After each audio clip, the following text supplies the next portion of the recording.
Welcome to Family Court. I'm Judge Ward. I'm one of many judges across the state of Kentucky that preside over family court matters.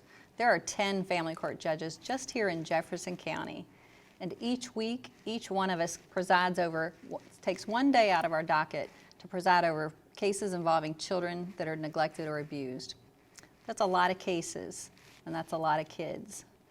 I want to tell you just about a couple of kids that I've seen come through this courtroom to give you an idea of what we see. I think of a young teenage girl, barely 13, whose mom dressed her up like a Playboy bunny and took her to a Halloween party with adults, an adult Halloween party. And that same mother professed that she didn't know that her boyfriend was sexually abusing her young daughter. But the evidence showed that she did know, but she needed that man to provide for her family, to put food on the table. That same young girl, placed in foster care, ran away back to the life that she was more comfortable with. A much older man who professed to be her boyfriend lured her away and then pimped her out and got her pregnant. I think of a young 13-year-old young man whose mother's boyfriend beat him black and blue. And the mother chose the boyfriend over her own son. She said he was trouble. She didn't want him. Is there any hope for these kids? We have our social workers, and they're our first responders. And they're the first to go out there, and they're working hard, they're working long hours for little pay and challenging circumstances to try to help these families and these kids. And if a social worker determines that the case needs to come to court, one of the first things we have to decide is, are we going to take this child out of the parent's home? And we know that brings its own trauma.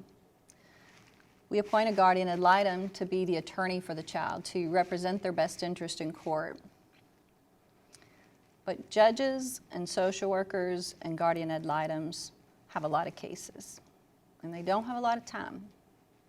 And these kids' needs are great. Their solutions are complicated. If only somebody had more time to get to know these kids, to listen to them, to advocate for them, to get more information, that we could know that we're helping more than we're hurting. That's where CASA comes in. And I am so thankful for the CASA organization and the work that they do and their mission. Because again, these are sensitive cases. I can't let just anybody who wants to come in help in the courtroom. But with CASA, I know that the volunteers have been vetted and trained.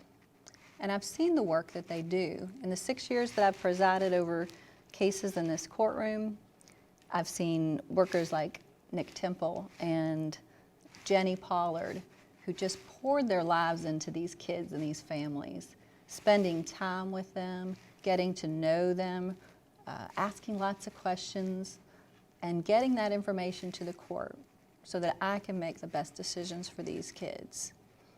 So I will tell you that when people get involved and they want to help and they show these kids love and show them they're important and they're valued and they make their voice known in court, it can make a difference.